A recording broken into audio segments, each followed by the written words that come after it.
অখিল গগৈৰ আগ্ৰাসী প্ৰচাৰত ভেটি কপিছে আজমলৰ ধুবুৰীৰ চৰতো অখিল গগৈৰ প্ৰচাৰৰ জোৱাৰ অখিল গগৈৰ সমানে গৌৰৱ লুৰিণজ্যোতিৰো প্ৰচাৰ ধুবুৰীত তিনি গগৈৰ প্ৰচাৰে খহাব নেকি আজমলৰ দুৰ্গ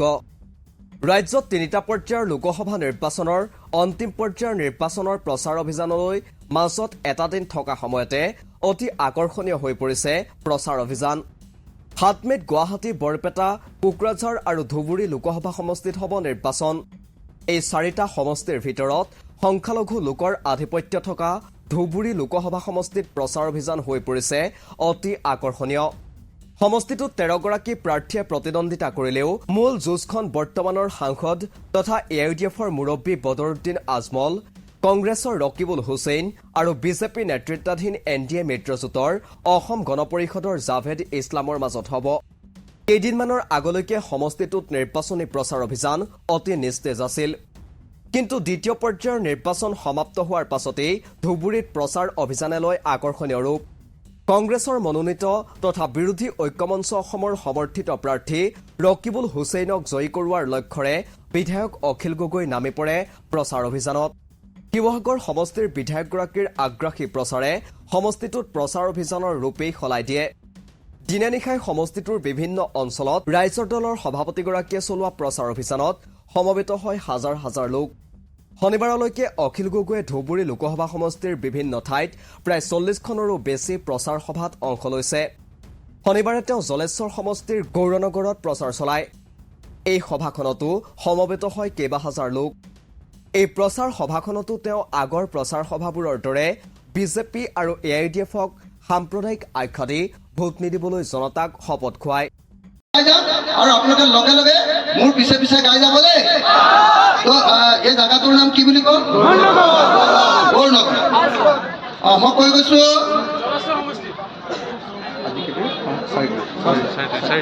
আজি 4 এপ্ৰিল তাৰিখে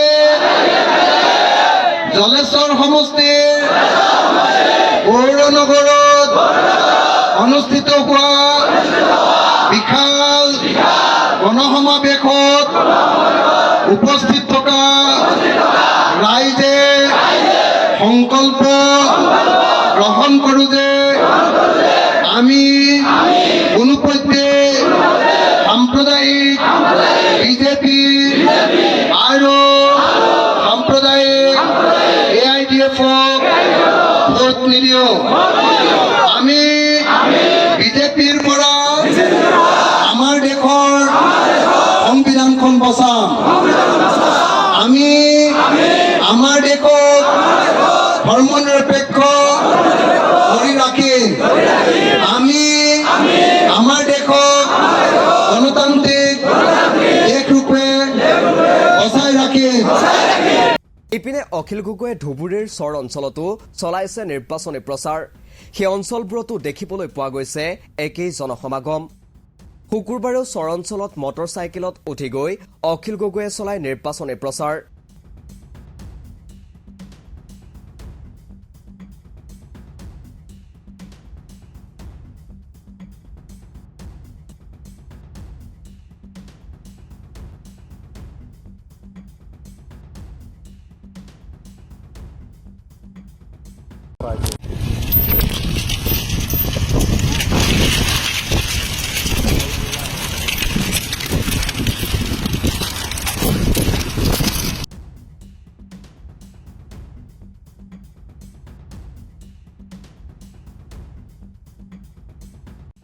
আনহাতে অখিল গগৈৰ এনে আগ্ৰাসী প্ৰচাৰত থৰহৰি কম্পমান হৈছে 2009 চনৰ পৰা ধাৰাবাহিকভাৱে ধুবুৰী লোকসভা সমষ্টিৰ সাংসদ হৈ থকা বদৰুদ্দিন আজমল এআইডিএফৰ মুৰব্বীগৰাকীৰ ভেটিত এইবাৰ অখিল গগৈয়ে যি আঘাত কৰিছে তাৰ বাবে যেন স্থিৰতা হেৰুৱাইছে সাংসদগৰাকীয়ে সেয়ে ৰাজহুৱা মঞ্চতেই দলীয় কৰ্মীক চৰিওৱাৰ লগতে মাইক্ৰফোন গামোচা দলিয়াই উজাৰিছে ক্ষোভ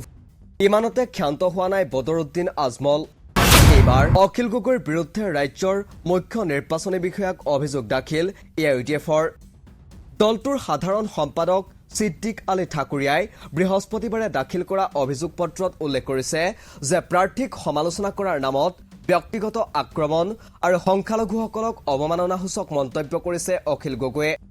এই অভিযোগ পত্ৰৰ পাছতে দেওবাৰৰ বিয়লি 5 বজাৰ ভিতৰত অখিল গগৈক উত্তৰ দিবলৈও নিৰ্দেশ দিছে মুখ্য নিৰ্বাচনী বিষয়াই ইফালে অখিল গগৈৰ বিপৰীতে আন দুগৰাকী গগৈ গৌৰৱ গগৈ আৰু লুৰিণজ্যোতি গগৈয়ে ধুবুৰীত চলাইছে নিৰ্বাচনী প্ৰচাৰ শুকুৰবাৰে চেঙাত যোৰহাট লোকসভা সমষ্টিৰ প্ৰাৰ্থী গৌৰৱ গগৈয়ে বিজেপি আৰু এআইডিএফক কৰে কঠোৰ সমালোচনা গৌৰৱ গগৈৰ অভিযোগ এআইডিএফ বিজেপিৰ বি টিম নহয় এআইডিএফ বিজেপিৰে হয় মই নিজে যোৰহাট লোকসভা সমষ্টিৰ ভিতৰত কংগ্ৰেছ দলৰ প্ৰাৰ্থী